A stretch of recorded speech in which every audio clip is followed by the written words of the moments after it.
Good evening. Feels good to be home. I'm sorry it took me a little while to get here, but you can blame American Airlines for that.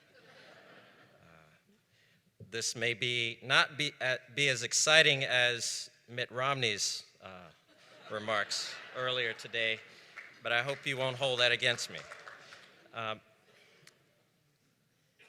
So Jackie has done a great job of explaining to us what the opportunity infrastructure is. What I'm going to do is take a little bit of time to talk about why it matters. Now, it seems obvious why the opportunity infrastructure should matter. Transportation, thriving, resilient economies, schools, communities, healthy adults and kids. Anyone should want that. But if it's not clear, then consider another way of looking at this. And I'm going to go back. About 8 years ago, I gave a speech in Greenville for the DLI annual awards dinner. And I introduced you then to one of my favorite philosophers. His name is Jonah William Paris Simpkins. And Jonah was 2 at the time. He's now 10. And I continue to learn from him. So one day, not too long ago, I asked, Jonah, what are you? And I didn't qualify that in any way. I just said, what are you? Because I knew that he had changed schools. He was moving from Vancouver to Washington, D.C. There were a lot of things going on, and I just wanted to know sort of how he saw himself. And I thought he might say, well, I'm multiracial, or I'm multicultural, or I'm biracial, or I'm half African American, or half Chinese American. But he didn't say any of those things. He said, oh, that's easy. I'm 1/3 you, I'm 1/3 mommy, and I'm 1/3 me. So I suspect this third will soon overtake his parents' supermajority. That's good. That's great, in fact. And I see that as my job as a parent. My definition of success is his becoming the most complete version of himself possible. 100% his own. Too many South Carolinians and Americans are walking around or locked up as incomplete versions of themselves, shells of dreams unrealized and promise unfulfilled. The reasons why they become the societal undead are many and varied. Poor schools, catastrophic health events, lingering consequences of incarceration long after time served, gender pay inequities, dim job prospects in small towns, and the list goes on and on and on. For many of us, the struggle is real, punishing, and unrelenting. Nevertheless, we knowingly and willingly offer up others as a sacrifice, allowing them to subsist on the barest portions of the things of life. Those things that matter to us, such as meaningful work, the love and companionship of family and friends, the ability to question the way the world works and actively consider one's place in it. An infrastructure of opportunity, indeed an economy of opportunity, makes real these elements of a life well lived.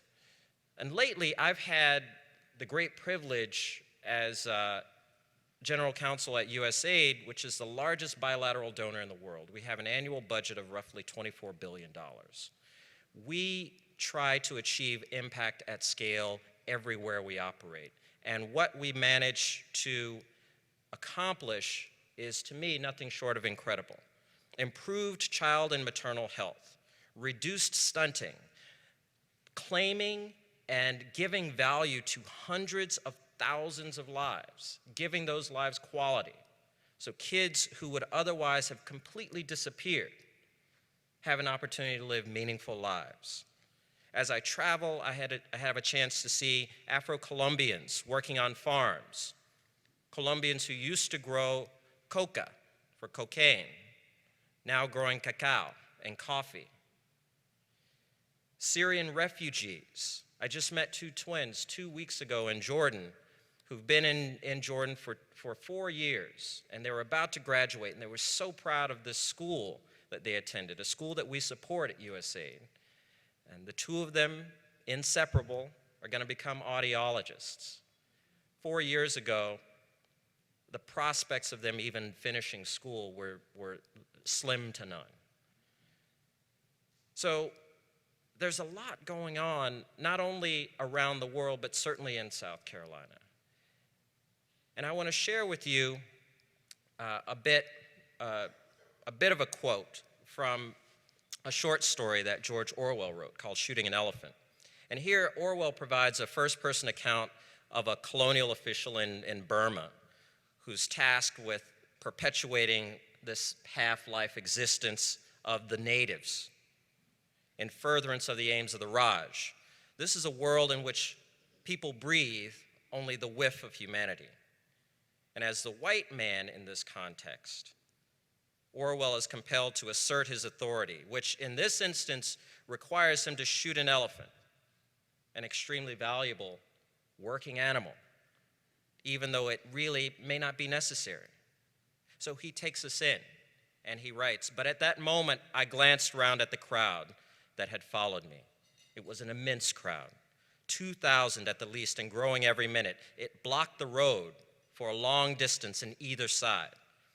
I looked at the sea of yellow faces above the garish clothes, faces all happy and excited over this bit of fun, all certain that the elephant was going to be shot. They were watching me as they would watch a conjurer about to perform a trick. They didn't like me, but with the magical rifle in my hands, it was momentarily worth watching. And suddenly I realized that I should have to shoot the elephant after all. The people expected it of me, and I'd got to do it. I could feel their 2,000 wills pressing me forward, irresistibly. And it was at this moment, as I stood there with the rifle in my hands, that I first grasped the hollowness, the futility of the white man's dominion in the East. Here was I, the white man with his gun, standing in front of the unarmed native crowd, seemingly the leading actor of the piece.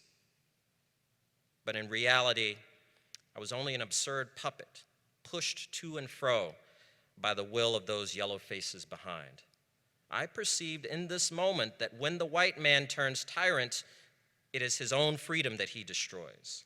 He becomes a sort of hollow, posing dummy, the conventionalized figure of a sahib. For it is the condition of his rule that he shall spend his life in trying to impress the natives.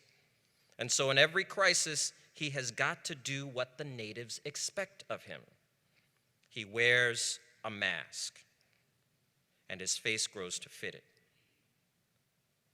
I'd got to shoot the elephant.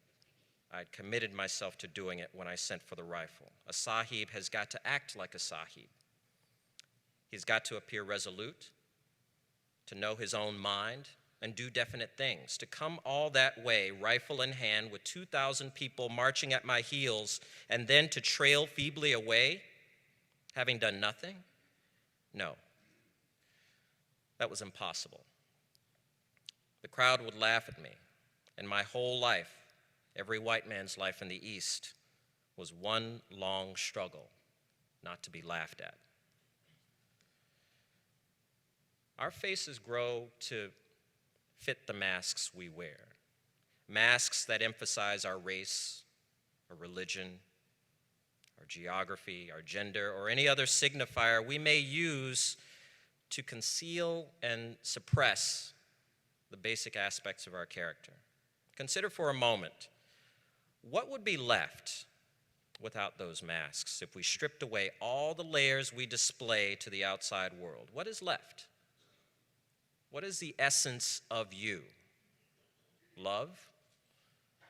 Compassion? Fear? what does the unadorned, concentrated 100% you look like? And so I return to the question I posed to Jonah.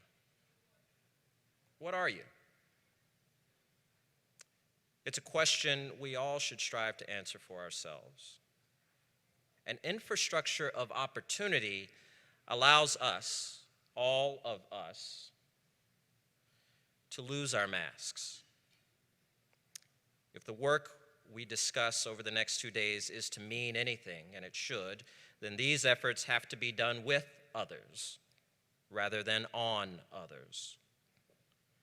For we all become a little less human when we deny a full measure of dignity for our brothers and sisters.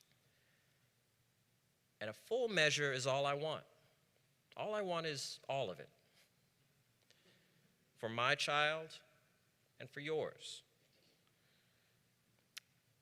Through the events of this summer, South Carolina literally showed the world that it is capable of symbolic change.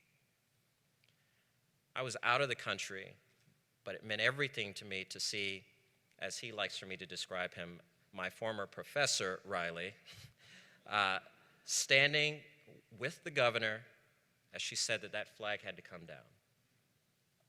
In the wake of the tragic events at Emmanuel, a place which is really the heart of Charleston, we came together and we showed that we are capable of symbolic change. But now the challenge is to make it real. So let's make it real and let's do it together. Thank you.